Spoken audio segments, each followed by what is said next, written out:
Well, hey there, you're on the internet, I'm off hardcore painkillers, and welcome to the Triple N Network, where all you newbie nib nerds can find all the news you'll need. Let's look at an ink today, shall we? Now, today's ink, I have in sample form, and pretty sure was actually provided by the wonderful Mysterious Benefactor. It's by Noodlers as part of their V-Mail series, Burma Road Brown. It's green, sort of. Looks like really wet mud that some algae grew in, you know, that kind of really gross mud that smells. Now, this ink actually has a smell. If any of you are familiar with the Bay State inks, or at least, I haven't tried Concord Grape, but, Cranberry. Concord Grape and Bay State Blue, they have a smell. And this smells like those inks. Oh god, I'm asking for trouble. But yeah, there's a smell. It's the Bay State smell, which is kind of odd, but something to be aware of. Yeah, so the pens I used were this Knox Galileo with a fine nib. There were some problems with this ink in this pen. And this JinHao X450. And I love my X450s because pretty much all of them have had really broad, really wet nibs, which is how I tend to like my pens, so I thought this would be a good contrast. Now, I thought I'd compare it to a few other inks. So here's Burma Road Brown. Now, this is what I thought that Noodler's ink L. Lawrence would look like. It kind of does look like L. Lawrence. In fact, it's actually just a touch darker, but if you'll see, I mean, very same green, you know? It's like a dark, muddy used motor oil green. But it's actually kind of reminded me of Diamine Salamander. Salamander it's almost like a more distinct separation of areas of brown and areas of green, but sort of reminiscent, so. Yep, let's check out the chromatography. Weird chromatography. Can you see this? Like, it's almost patchy where the initial drop was put. Weird, right? But sort of dark gray, looks like a purpley, and then goes up, and then you get this army green, and then you get sort of more of an olive green. And then I let it dry, and the dot went almost completely black. And I actually had to leave it resting in the water, and the water actually kind of had to go around because it's like it didn't want to go through the drop. It was almost like it had to sneak around and then go, and you barely get any green moving. It was weird. Now this is part of the V-Mail series, so those inks tend to have certain features, like Midway Blue is actually slightly lubricated. So I thought I'd see what this ink can hold up to. What's odd was water actually kind of did a number on it. That gray stuff still remains, but a lot of the green washed away. Denatured alcohol did absolutely nothing. Hydrogen peroxide kind of gave it more of a yellow and lightened it, but it's still there. The ammonia pen flush really didn't do as much as I had thought, and the bleach, the 1/3 bleach solution, didn't do as much as I thought either, which I didn't leave it in the pens for very long, but yeah, I don't know how it's going to be cleaning it after it's been in there a while. So these results sort of made me... If you have experience with that, let me know, because I'm kind of curious. Paper test. Top-down density, Clairefontaine, 90 grams per square meter. Try and hold this real still so you can get a look. Yeah, I stick by my description of it being like a mud puddle that algae grew in. It really is a green-brown muddy thing going on. The fine nib took 14 seconds. The fairly broad, fairly wet JinHao took, I think that says 23. Not a ton of shading. There is some. It does have a woolly texture, which on Clairefontaine is rather odd. And, yeah. Also, around the edge, there was some near bleed. And with the broad nib, there's like some echo, which is weird because this is such dense paper. And I don't know if you'll see it, but there's actually some feathering. And it's not even just exclusive to the broad and wet pen. Also, this was where the fine nib started having some hard start issues. And it continues throughout. Like if you look at the top of H in hard starts, that's actually where I had a hard start. And after a while, I stopped going back over it to complete the letter so that it would be easier to find on the video. But yeah, water test. I would call this semi-water resistant. That is very clear, that is very there. It didn't feather, didn't explode. Of course, the broad one put down more ink, which means there's probably more left to see. So, next is Rhodia, 80 grams per square meter. Oddly behaved a bit better on here. You get more shading.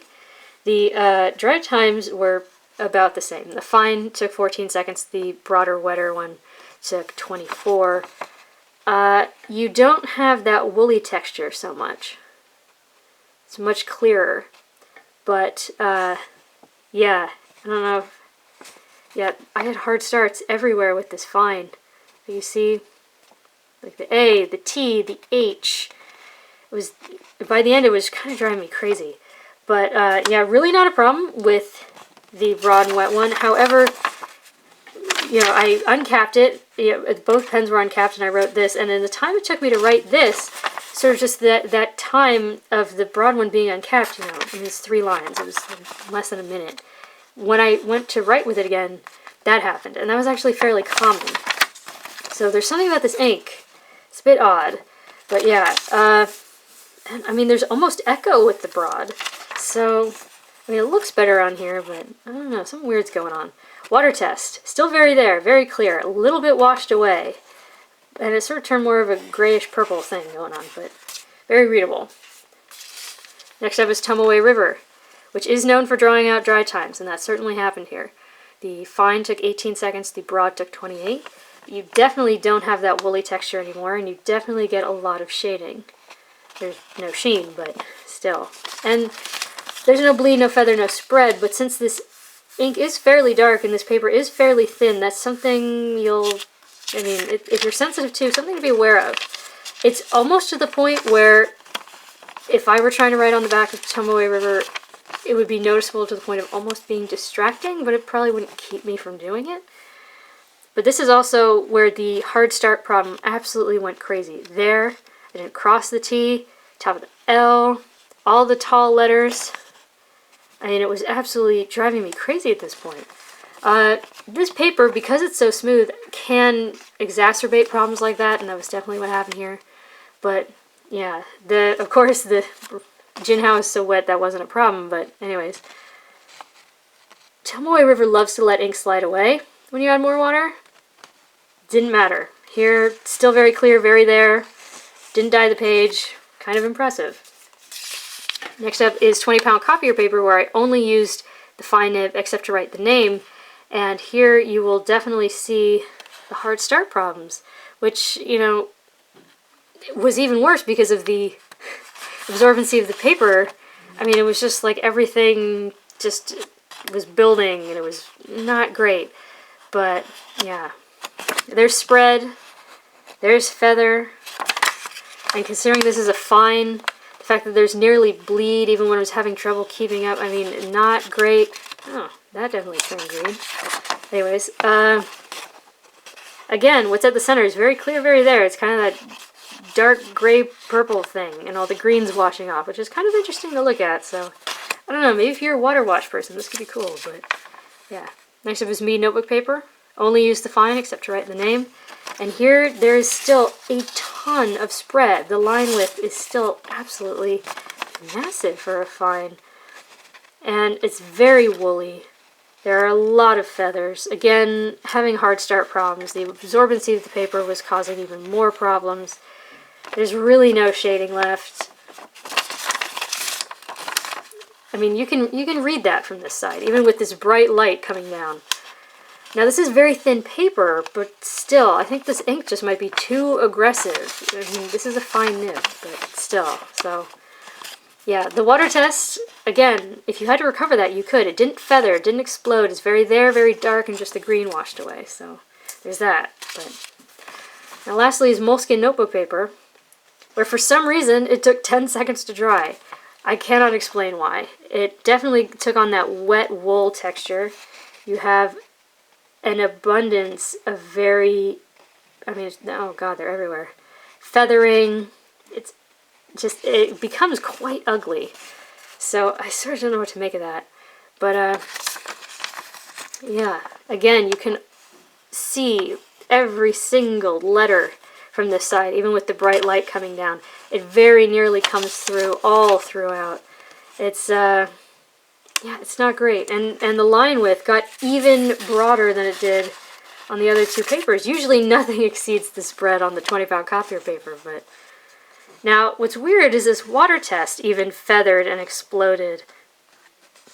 I have no answers for that. It did dye the page sort of that mucky sort of yellow, but I mean, if you absolutely had to recover that, you could. It's just it's even more feathery than the writing, which is saying something. So yeah, so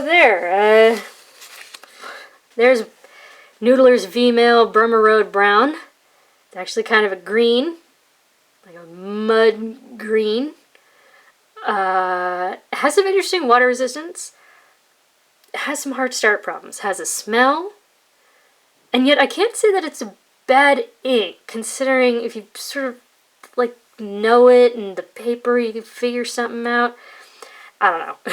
It's weird. Let me know your experiences down below. I'm kind of curious. So anyways, for your consideration from the Triple N Network, if you like the video, please give it a thumbs up. If you'd like to see more, please subscribe to the channel. And thanks for watching. Bye.